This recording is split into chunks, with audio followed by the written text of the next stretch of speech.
오늘도 거룩한 주일을 지키며 하나님 앞에 예배하는 우리 모두에게 주님의 은혜가 충만히 많은 시간 되기를 바랍니다. 자기계발학의 선구자이며 또 인간관계론의 권위자였던 미국의 데일 카네기라는 강사가 있습니다. 그에게 사랑하는 두 조카가 있었는데 카네기의 형수가 이 두 아들 때문에 늘 걱정이 끊인 날이 없었다고 합니다. 이 두 아들은 예일 대학에 재학 중이었고 집을 떠나서 기숙사에서 생활하고 있었습니다. 공부가 바쁘다는 핑계로 어머니에게 소식을 전하는 것을 등한시했던 것 같아요. 이 엄마는 이제 몸이 달아서 아들들에게 열심히 편지를 썼는데 두 아들은 답장조차 없었습니다. 편지할 때마다 제발 답장 좀 하라고 잔소리를 했는데 여전히 답장이 없는 거예요. 이런 모습 때문에 이제 카네기 형수는 잠도 못 자고 괴로워하고 했습니다. 저 녀석들이 어떻게 지내고는 있는지, 도대체 답장은 왜 안 하는지 늘 그렇게 몸이 달아서 걱정하고 있을 때 이 카네기가 형수에게 내기를 제안하는 거예요. $100 내기 한번 해보자고. 자신이 이 조카들에게 편지를 딱 한 장 써서 보내면은 답장하라는 말을 적지 않아도 이내 답장이 올 것입니다 라고 하면서 내기를 걸었어요. 이 형수는 이제 오케이 하는 거죠. 속된 말로 못해도 본전이잖아요. 답장이 오면은 땡큐고 안 와도 어차피 답장을 안 했던 아들들이기 때문에 믿지는 장사가 아니었습니다. 카네기는 이제 편지를 적기 시작합니다. 별 시덥지 않은 이제 농담, 잡담 같은 내용을 쓰고서 맨 마지막에 추신으로 얼마의 돈을 함께 보낸다라고 적으면서 편지를 봉했는데 돈은 집어넣지 않았습니다. 재밌게도 당장에 답장이 오는 거예요. 친애하는 숙부님께 보내주신 편지는 잘 받았습니다. 어쩌고 저쩌고 블라블라.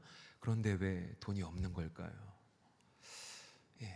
이게 좀 실소를 머금게 하게 되는데 요 답장, 카네기에게 답장을 했던 이 조카들의 모습이 좀 우리 모습과 같지 않나요? 여러분 중에 돈 싫어하시는 분 혹시 계세요? 없을 거예요. 이제 카네기와 좀 이름이 헷갈리는, 늘 저는 이제 헷갈리는 그런 사람인데 미국에 이제 넬슨 락펠러라는 정치가가 있었습니다. 석유왕이었던 존 락펠러의 손자가 되는 사람인데 그가 이제 정치에 입문하기 전에도 록펠러 집안에 있었기 때문에 대단한 부자였어요. 어느 날 한 기자가 이 넬슨 락펠러에게 질문을 하는 거예요. 선생님, 당신이 더 안락한 삶을 살기 위해서는 돈이 얼마나 더 필요합니까? 라고 물어봤을 때 락펠러의 대답이 무엇이냐면은 내가 가지고 있는 것보다 조금만 더 있었으면 좋겠다.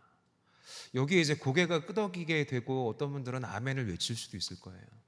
사도 바울이 빌립보서 4장에서 그런 고백을 하죠. 내가 풍부함 가운데 처할 줄도 알고 빈곤함 가운데 처할 줄을 다 알고 있는데 풍부하든지 빈곤하든지 간에 어떤 상황에서도 나는 만족하기를 배웠노라. 오늘 말씀의 제목에 있는 것처럼 바울은 자족이 무엇인지에 대해서 그렇게 말씀을 설명을 합니다. 그런데 우리 삶을 보면 우리는 만족하고 자족하며 살아가기보다는 조금 더 많은 것을 가지기를 원하고 경제활동을 한다면 이왕이면 더 많은 돈을 벌고 싶은 것이 인지산정이 아닐까 합니다. 말씀으로 들어가 보겠습니다. 오늘 본문 3절 말씀을 함께 같이 읽어봅니다. 누구든지 다른 교훈을 하며 바른 말 곧 우리 주 예수 그리스도의 말씀과 경건에 관한 교훈을 따르지 아니하면, 이 말씀의 서두에 바울은 다른 교훈에 대해서 이야기를 하고 있어요. 다른 교훈. 그렇다면 여러분 질문해 봅니다. 다른 교훈의 반대말은 뭘까요? 다른 교훈의 반대말은 뭘까요? 한번 대답해 보세요. 대답 안 하면 설교 안 끝납니다. 예?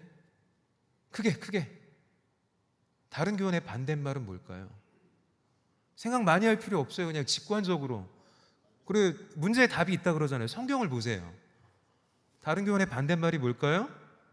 그 바로 다음에 무슨 말이 나오고 있어요? 바른 말 나오고 있어요. 문제를 보셔야 돼요. 다른 교훈의 반대는 바른 말이에요. 그런데 그 바른 말이 무엇이냐? 예수 그리스도의 말씀과 경건, 곧 우리 신앙생활에 필요한 교훈이 바른 말이다라고 사도 바울은 규정을 하고 있습니다. 바울이 디모데에게 이 편지를 보내고 있던 당시 세상을 다스리던 나라는 로마 제국이었습니다. 로마가 아우르고 있는 당시 세계의 중심지인 이 지중해권 세계의 그 세상의 풍조는 우리가 학창 시절에 배운 헬레니즘, 곧 그레코 로만 문화의 영향 아래에 있었는데, 이 헬레니즘 문화의 가장 큰 특징이 무엇이냐면 지식을 숭상하는 것이었고요. 그 지식 중에서도 그 지식의 정점은 바로 그리스 철학이었습니다. 사도 바울이 3절에서 다른 교훈에 대해서 언급을 하고 있는데, 이 다른 교훈은 바로 예수 그리스도의 말씀, 다시 말해 복음 가운데 다른 것을 첨가해서 끼워 넣어서 가르치는 것을 일컬어 다른 교훈이다라고 말했습니다. 여러분 혹시 와인 좋아하시는 분 계시나요? 와인 좋아하냐고 물어보면 안 되죠. 커피로 바꿀게요. 커피 좋아하시죠? 예, 희민이는 안 좋아하죠. 예, 커피. 근데 커피 좋아하시는 분들은 이제 스페셜티라고 하는 말을 들어보셨을 거예요. 스페셜티라고 부르는 소위 말하는 좋은 원두는 여러 품종이 섞여 있는 것이 아니라 좋은 원두 단 한 가지 품종을 재배하고 가공하고 잘 볶아냈을 때 비로소 향미가 좋은 고급의 커피가 되는 것입니다. 그게 스페셜티 커피인데, 이 싱글 오리진으로 있을 때는 괜찮은데 이제 다른 원두가 섞이기 시작하면은 불순물이 들어가는 것과 마찬가지예요. 복음도 마찬가지입니다. 복음이라는 순전한 그 가치 가운데 다른 어떤 지식이나 사상들을 주입하기 시작할 때 그것은 이제 변질되고 혼탁해지기 시작하는 것입니다. 순전한 복음에 불순물이 끼어드는 거예요. 새로운 지식을 탐닉하였던 이 바울 당시 이 시대에 거짓 교사들은 사람들의 귀와 마음을 사로잡기 위해서 복음 안에다 무언가를 더해서 가르쳤던 것이 그 당시에 일반이었다라는 거예요. 이렇게 말씀이 혼탁해지고 변질되어지는 과정 가운데 돈 문제가 깔려 있었음을 오늘 말씀에서 유추해 볼 수가 있습니다. 우리 본문 10절 말씀을 한번 같이 읽어봅니다.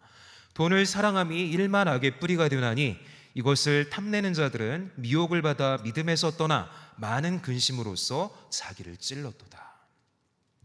바울과 디모데가 사역하던 당시에 도처에 거짓 교사들이 있었어요. 교회가 세워지는 곳마다 참된 말씀을 가르치는 사역자들 외에 잘못된 가르침을 가르치는 거짓 교사들이 많이 있었습니다. 앞서 말한 복음에 무언가를 섞어서 가르치던 사람들이 바로 이 거짓 교사들인데, 이 당시에 대표적인 거짓 교사의 한 부류가 무엇이냐면 영지주의자들이었습니다. 들어는 보셨을 거예요. 이 영지주의는 그리스의 사상의 관점에서 기독교를 이해했던 사람들입니다. 영지주의의 핵심은 무엇이냐면 영적인 것은 선하고 육적인 것은 악하다라는 아주 극단적인 이원론을 가지고 있었던 사람들인데, 그래서 이들은 예수 그리스도의 인성에 대해서는 철저하게 무시하고 예수 그리스도의 신성만을 중요시했던 사람들이었습니다.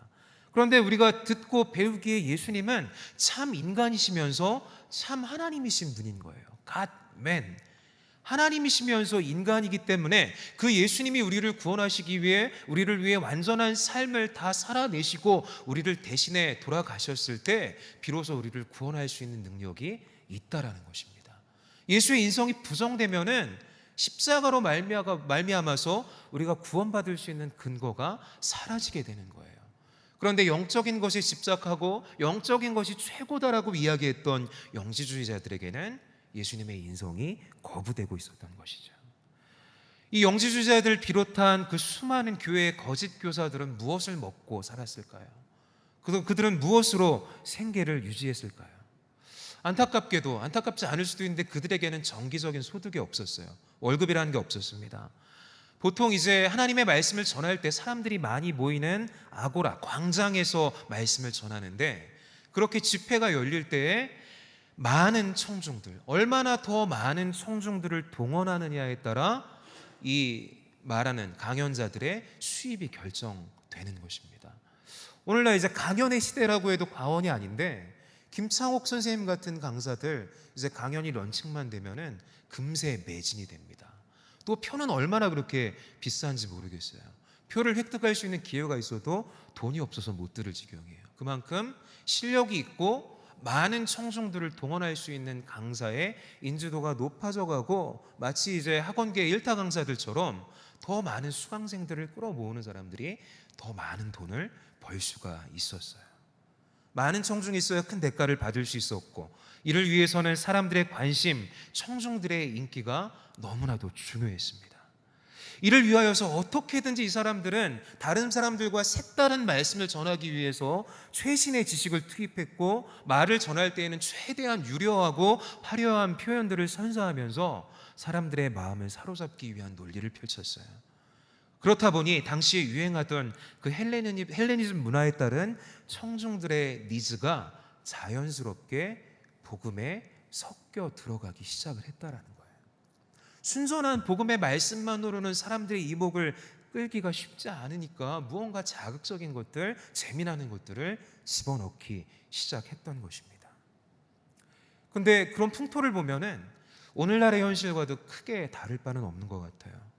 무엇을 전하느냐보다 이 무엇을, 이 가치 있는 것을 어떻게 전하느냐가 더욱더 중요시 되어지는, 그게 중요시 되어지는 것은 너무나도 소중한 이 복음이라는 가치를 더 많은 사람들에게 증거해서 구원받는 사람들의 숫자를 날마다 더하게 하기 위함이 아니라 더 많은 사람들을 끌어모아서 내가 더 많은 돈을 벌기 위한 우리 마음의 기석 가운데 깔려있는 돈 벌고자 하는 그런 욕심이 중심이 되어 있었다라는 것입니다.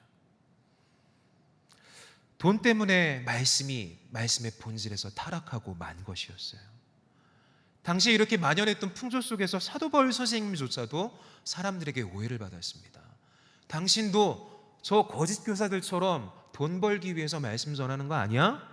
사람들의 그런 시선이 있었기 때문에, 당연히 말씀 사역의 수고에 따른 대가를 받을 수 있는 바울이었음에도 불구하고 그는 이 말씀의 대가를 받기를 거부하고 텐트 짓는 일을 배워서 텐트 메이커로서 장막을 지으면서 자신의 생계를 연명을 했고요. 또 순회하며 선교하는 사역에 대해서는 개척해서 잘 세워진 교회 교인들의 헌금을 통해서 사역의 여비를 감당했었던 것입니다. 계속해서 4절과 5절을 봅니다. 그는 교만하여 아무것도 알지 못하고 변론과 언쟁을 좋아하는 자니 이로써 투기와 분쟁과 비방과 악한 생각이 나며 마음이 부패하여지고 진리를 잃어버려 경건을 이익의 방도로 생각하는 자들의 다툼이 일어나니라. 5절에서 이제 경건을 이익의 방도로 여기는 사람들이 있다라고 했는데, 그들은 앞서서 길게 설명했던 이 설교의 대가로서 먹고 사는 거짓 교사들을 지칭하는 것입니다. 주객이 전도되어져 있는 상황이에요. 복음의 진리를 전하는 것이 본질이 아니라 돈이 목적이 되어 있는 거예요. 복음을 수단 삼고 있는 것입니다. 그런데 여기 나타난 거짓 교사들의 삶의 방식을 보면은 그들은 변론하기를 좋아했고 논쟁하기를 좋아했다라고 5절에서 설명을 합니다. 그런데 우리가 신앙생활하면서 이 몸된 교회 공동체 안에서도 논쟁하기를 좋아하는 사람들이 심심치 않게 발견되어집니다. 그런데 여러분, 웬만하면은 논쟁하지 마세요. 내가 좀 이빨이 세다, 나 논리 정연해, 누구와도 싸워서 논리로 이길 수 있어, 그런 어떠한 당당함이 있다 할지라도 그냥 한 수 접고 겸손히 한 발짝 물러서 있으세요.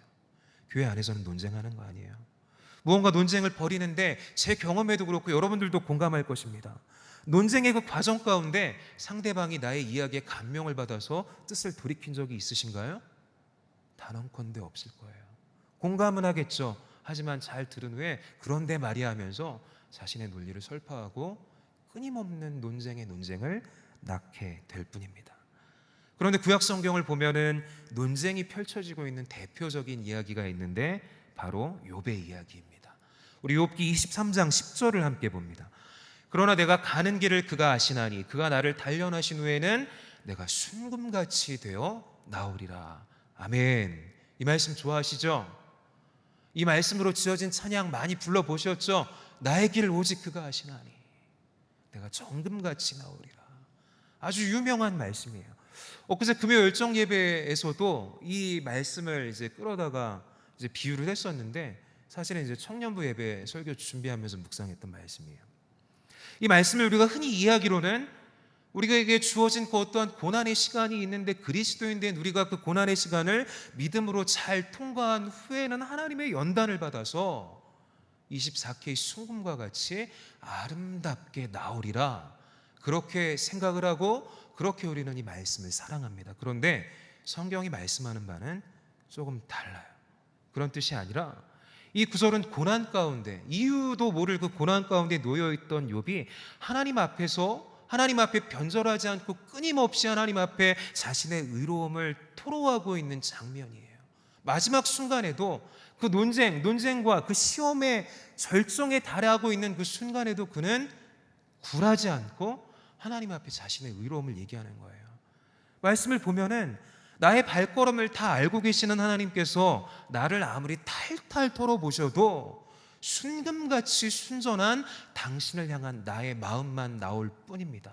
그 어떤 것도 없어요. 하나님, 나는 순전합니다. 나는 아무런 그런 욕심이나 하나님을 향한 배반의 마음도 없는데 도대체 나한테 왜 이러시는 거냐고 하나님 앞에 울면서 항변하고 있는 거예요. 그렇게 계속 이제 하나님과 욥의 변론이 오가는 가운데 욥기의 이제 말미에 다다라서 하나님이 이제 욥에게 그의 이제 머리를 때릴 만한 질문을 하시죠. 38장 5절을 봅니다. 내가 땅에 기초를 놓을 때에 너는 어디 있었느냐? 내가 깨달아 알았거든 말할지리라. 땅에 기초를 놓을 때, 천지를 창조할 때 저 옛날 너 어디 있었어? 한번 생각해봐. 깨달아 알았으면 너 그때 어디 있었는지 한번 말해봐. 하나님이 따지고 들어오시는 거예요. 힘주어 말씀하시는 이 물음에 욥이 비로소 정신을 차리고 깨닫는 겁니다. 아, 내가 내 삶의 주인이 아니었구나. 나는 한낱 피조물이고 하나님이 창조주셨구나. 그것을, 이 질문을 받으면서 비로소 욥은 깨닫고 있는 거예요.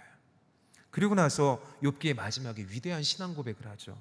42장 5절에 내가 주께 대하여 귀로 듣기만 하였사오나 이제는 눈으로 주를 배움나이다. 그냥 지식으로만 알았는데 하나님이 어떤 분이신지 내가 이제 비로소 알게 되었어요. 하나님 이런 분이시군요. 이렇게 무한하신 하나님이시군요. 깨닫게 됐던 거예요. 여러분, 논쟁하지 마세요. 논쟁은 인간의 교만이 만들어낸 행태입니다. 회의하지 말라라는 거 아니에요. 소모적인 논쟁을 하지 말라라는 거예요. 논쟁하자고 달려드는 사람의 그 깊숙한 내면을 들여다보면 대부분은, 아닐 수도 있겠지만 대다수는 자기의 의로 충만해져 있음을 보게 됩니다. 내가 생각하고 있는 옳음, 내가 붙들고 있는 그 가치를 드러내고자 하는, 나를 드러내고자 하는 그 어떤 치졸함이 담겨져 있는 거예요. 하나님의 일을 하고 있는데 이 하나님의 일을 하면서 무언가를 결정하고자 의견을 모으면서 치열하게 토론하고 논쟁하지만, 이 논쟁하는 이들의 모습을 살펴보면 대부분의 그 속에는 복음에 붙들려서 복음의 진리를 드러내고 하나님의 영광을 드러내기 위함보다는 내 뜻을 관철시키고자 하는 인간의 자기 의가 담긴 마음이 가득할 뿐임을 간파하게 되는 것입니다. 여러분, 왜 이런 행태가 나타날까요? 예수 그리스도의 십자가를 온전하게 통과하지 못했기 때문입니다. 그리스도인은 예수 그리스도의 피 묻은 십자가를 마주 대하고 그 십자가를 반드시 통과하여야만 합니다. 예수 그리스도의 피로 죽을 수밖에 없는 내가 철저한 하나님의 은혜로 구원받았다라는 고백이 있어야만 나는 그리스도인이라고 말할 수 있는 거예요. 여러분, 이 고백이 없으면 죄송하지만 신자가 아니에요. 껍데기 신자인 것입니다. 무늬만 그리스도인인 것입니다. 왜 이럴까요? 많은 경우에, 다 그렇진 않지만 많은 경우에 우리가 어떤 인도함을 받아서, 권면을 받아서 교회에 처음 나왔을 때 생명의 복음을 먼저 듣기보다는 교회 생활에 대하여서, 교회 습성들에 대해서 먼저 배웠기 때문에 이러한 패단이 우리 가운데 자리 잡게 된 것입니다. 사랑하는 청년 여러분, 다시 한번 복음 앞에 서시기를 바랍니다. 복음 앞에 여러분을 세우시기를 바랍니다.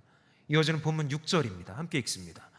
그러나 자족하는 마음이 있으면 경건은 큰 이익이 되느니라. 자족하는 마음이 있으면 경건이 큰 이익이 된다. 오늘 오전 예배 주일 말씀에서 담임 목사님께서 경건에 대해서 설명하실 때 우리가 하나님을 일컬어서 하나님의 속성에 대해서 가장 먼저 떠오르는 것이 홀리, 거룩함입니다. 근데 이 거룩이라는 것은 인간에게 담을 수 있는 개념이 아니에요. 비단 하나님의 형상을 닮은 우리가 그 거룩하신 하나님을 쫓아 거룩을 추구하며 살아가는 우리의 삶의 모습을 경건이라고 설명하는 것이고요. 더 쉽게 말하자면은 주님을 믿는 믿음으로 하나님의 거룩을 쫓아 살아가는 우리의 신앙생활을 말하는 것입니다. 우리가 신앙생활할 때 무엇이 있으면 이것이 더 큰 이익이 된다? 자족하는 마음이 있으면 더 유익이 된다라고 말씀하고 있어요. 그렇다면 한 번 더 질문합니다. 자족은 무엇일까요? 자족은 무엇일까요?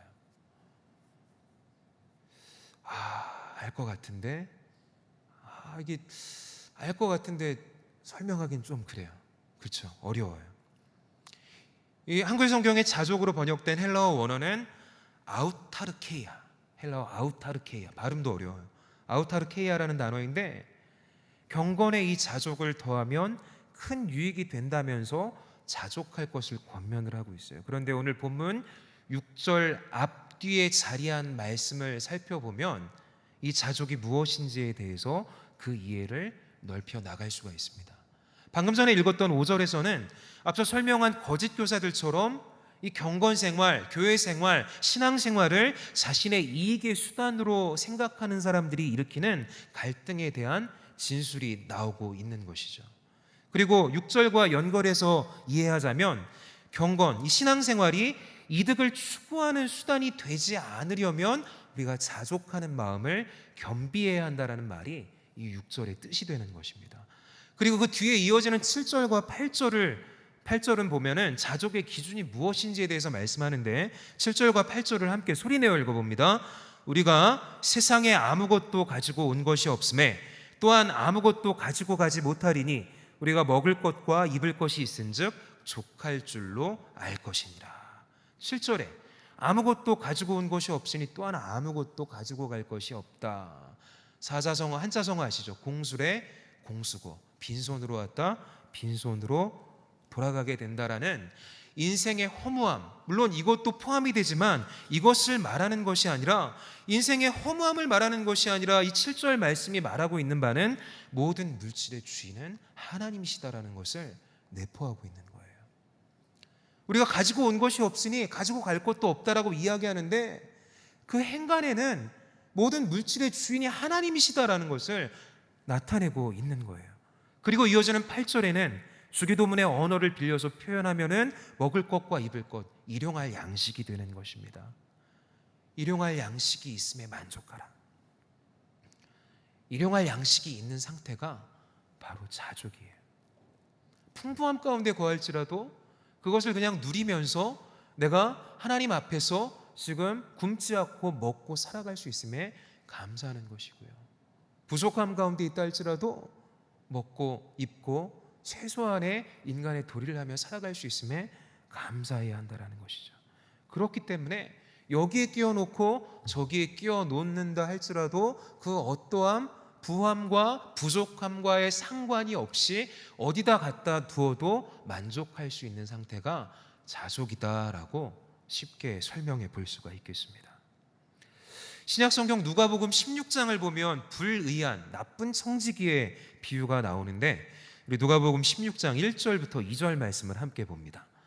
또한 제자들에게 이르시되 어떤 부자에게 청지기가 있는데 그가 주인의 소유를 낭비한다는 말이 그 주인에게 들린지라. 주인이 그를 불러 이르되 내가 너에게 대하여 들은 이 말이 어찌 됨이냐. 내가 보던 일을 셈하라. 청지기 직무를 계속하지 못하리라 하니. 이 주인이 자신의 사업의 이 매니저에 대해서, 청지기에 대해서 어느 날 안 좋은 소문을 듣게 됐어요. 이 청지기가 주인의 소유물을, 회사의 그 재정 혹은 기물을 자기 마음대로 낭비한다라는 소문이었습니다. 주인의 입장에서 들으면 어떡해요? 당장에 이 사람을 이렇게 처단을 해야 되는 거죠. 해고를 시키든지 좋은 말로 해서 돌이킬 수 있게 한다든지 해야 되는데 이 주인은 청지기에게 해고를 통보하는데 즉시 파이어한 것이 아니라 일말의 시간을 주면서 너 이제 잘리게 될 거야. 마무리해라. 그렇게 해고 통보를 하는 거예요. 네가 보던 일을 세마라. 청지기의 일을 계속하지 못할 것이다. 기한이 임박했어. 이야기하는 거예요. 이 곧 다가오게 될 계약 종료일을 앞두고 이 청지기는 깊은 고민 가운데 빠지게 됩니다. 이 직장에서 내가 잘리면 앞으로 어떻게 살아가야 할까? 그래서 3절을 보면은 내가 무엇을 할까? 땅을 파자니 힘이 없고 빌어먹자니 부끄럽구나. 이 불의한 청지기는 화이트 컬러였어요. 월급 사장이었어요. 나름 이제 지체 높은 사람이었어요. 큰 돈을 벌었을 거예요. 육체 노동을 하지 않았겠죠. 땅을 파자니 힘이 없다. 육체 노동을 할 수 있을 만한 내 피지컬이 안 되고, 그렇다고 해서 소득이 없어서 나가서 빌어먹고 동냥하자니 그거는 면이 서지 않고 내 사회적인 위치가 있는데 지금 고민 가운데 빠졌습니다. 그렇게 앞날을 고민하던 중에 자기가 해야 할 일이 무엇인지에 대해서 깨달았어요. 그가 이제 주인의 일을 맡아자고 했었던 매니저였잖아요. 주인의 사업을 굴리던 사람이에요. 이제 장부를 펼칩니다. 주인에게 돈을 꾸어간 사람들의 리스트를 보면서 그 사람들을 다 소환합니다. 들어와! 한 다음에 그 얼마를 빌려가는지 액수를 보면서 빌린 돈의 액수를 묻고 과감하게 탕감하기를 시작합니다. 어떤 사람은 절반을 깎아주고요. 어떤 사람은 20%를 깎아주고요. 그렇게 깎아주는 이유가 뭐예요? 빠르게 환수되어지게 하기 위해서. 어떻게든 지금 이 일을 마무리하면서 그렇게 지금 자신의 그 마지막 일을 닦기 위해서 노력을 하고 있어요. 그런데 생각해 보면은 이 채무자들이 빌려간 돈이 청지기의 돈이에요, 주인의 돈이에요? 주인의 돈이었어요. 그런데 이 청지기의 행동이 어떻습니까? 지 마음대로 빚을 막 깎아주고 있는 거예요. 주인의 입장에서 보면 어떻겠어요? 열불이 나겠죠. 재산이 지금 줄고 있는 거예요. 금리를 높여서 더 많은 돈을 받을 수가 있는데 제 멋대로 지금 빚을 탕감해 주는데, 아이러니하게도 이 모습을 보면서 주인이 이 청지기를 칭찬하고 있는 겁니다. 이상해요. 주인이 청지기를 칭찬한 것은 주인의 돈을 임의로 처리한 그 행동 때문에 칭찬을 한 것이 아니라, 이제 일을 하지 못할 날이 얼마 남지 않은 이 절박함 가운데 있는 순간에 청지기가 발휘하였던 꽤 그의 지혜를 칭찬했던 것이었습니다. 누가복음 16장 8절과 9절을 봅니다. 주인이 이 옳지 않은 청지기가 이를 지혜 있게 하였으므로 칭찬하였으니 이 세대의 아들들아, 자기 시대에 있어서는 빛의 아들들보다 더 지혜로움이니라. 내가 너희에게 말하노니 불의로 재물로 친구를 사귀라. 그리하면 그 재물이 없어질 때 그들이 너희를 영주할 처소로 영접하리라. 그가 낸 꾀가 무엇이에요? 아까 자신의 신체를 한탄하죠. 육체 노동을 할 수 있는 힘도 없어요. 그렇다고 그렇게 밑바닥 일을 하고자 하는 체면도 없는 상황 가운데 자신이 이 빚진 자들에게 선대를 하게 된다라면은 나중에 또 어떠한 일이 있을 때 이 사람들이 나를 박대하지는 않겠구나라고 생각을 하면서 그들에게 좋은 마음을 썼던 것입니다. 청지기였기 때문에, 일을 굴릴 수 있는 권한이 자기에게 있었기 때문에 얼마 남지 않은 그 상황 속에서 그렇게 처신하는 그의 모습을 보면서 청지기가 칭찬을 받게 되었던 것이죠. 주인의 해고 통보, 너의 직무를 세마라. 청지기 직무를 계속하지 못하리라. 시한부 선고예요. 때는 유한하다라는 것입니다. 이 주인의 해고 통보를 듣기 전에 청지기는 자신이 누리고 있는 그 위치와 벌어들일 수 있는 그 돈, 그 모든 유익들이 영원할 것만 같게 생각하고 있었습니다. 그런데 이제 자신을 향한 비방이, 소문이 퍼지고 주인이 자신을 해고하는 그 해고 통지를 받고서야 자신의 직분이 제한되어져 있는 유한한 것임을 깨닫게 되었던 것이에요. 그것을 깨닫고 그 급박한 순간 가운데 살아갈 지혜를 발휘하는 그의 모습을 주인이 칭찬하고 있었다라는 것입니다. 이것을 영적으로 대입해 보면 여러분, 우리의 생명도 마찬가지의 문제라는 것입니다. 저는 여러분들을 뵐 때마다 아직 그렇게 늙지 않았어도 너무 부러워요. 30대, 20대의 삶을 살아간다라는 것이 얼마나 큰 자산이고 축복인 줄 모릅니다. 지금 여러분들은 그 청년의 때 그 젊음을 누리면서 살아가고 있지만 단언컨대 세월은 유수와 같이 빠르게 흘러갈 것입니다. 40대가 되잖아요. 한 해 한 해가 달라요. 어찌 그리 빨리 지나가는지 모릅니다. 그렇게 우리가 살아갈 날수를 세어보면서 우리가 사는 그 날이 유한한 것임을 셈할 수 있는 지혜가 우리에게 필요합니다. 여러분 삶, 저의 삶은 영원하지가 않습니다. 언젠가는 끝이 있고 언젠가는 마지막에 주님의 심판대 앞에 서게 될 것입니다. 여러분, 그렇다면 여러분은 현재의 삶 이후에 영원한 나라의 삶, 저 영원한 하나님 나라에 들어가서 주님을 찬양하며 주님과 더불어 교제하며 하나님과 함께 살아갈 그 영생의 삶을 준비해 두셨어요? 준비하고 계시나요? 한번 원초적인 질문을 해볼게요. 오늘 집에 갔어요. 잠자리에 든 후에 만약에 죄송합니다, 내일 아침 깨어나지 못한다면, 출근하다가 교통사고 당해서 죽는다면, 미안해요, 천국에 들어갈 것을 확신하십니까?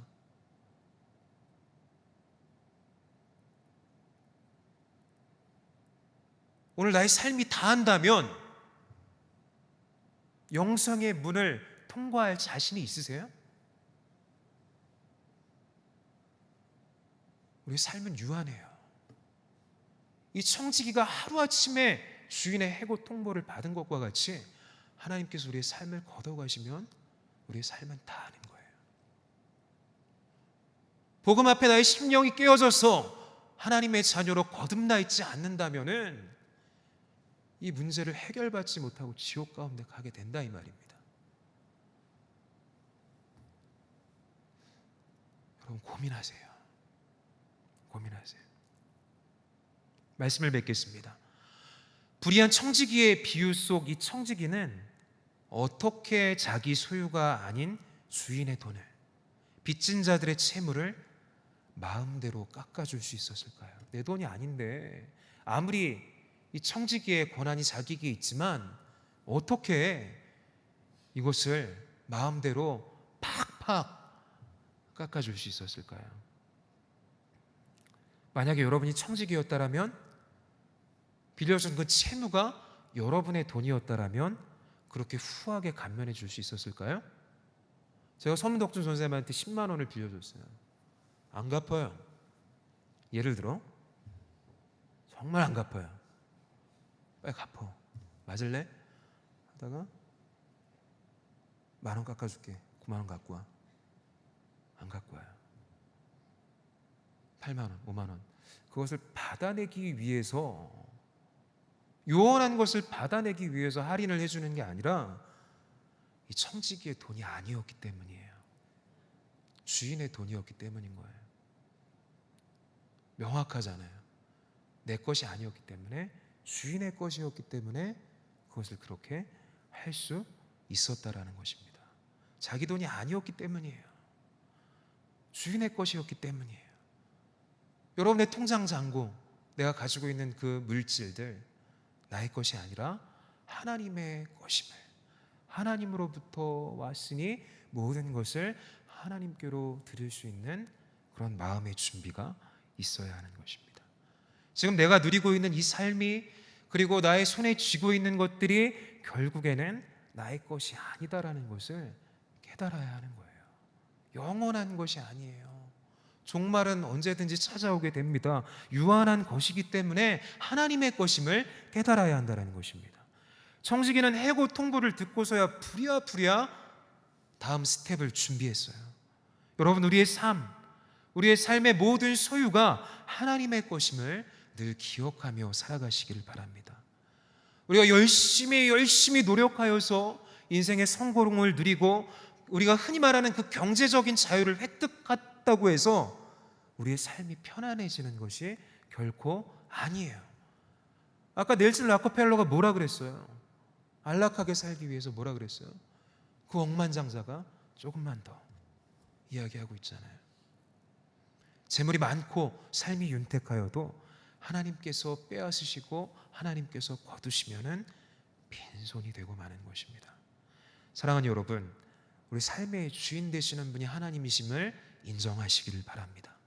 사도 바울의 고백처럼 풍요로움에 처해도 빈곤함 가운데 있을지라도 하나님이 함께 하시기에 자족할 수 있는 저와 여러분의 삶이 되실 수 있기를 축복합니다. 모든 상황 속에서, 모든 상황 가운데 주님이 계시기에 나는 만족합니다 고백하며 참된 만족, 자족의 삶을 살아갈 수 있는 이 귀한 청년 여러분들의 삶이 되시기를 주의 이름으로 축복합니다. 기도하겠습니다.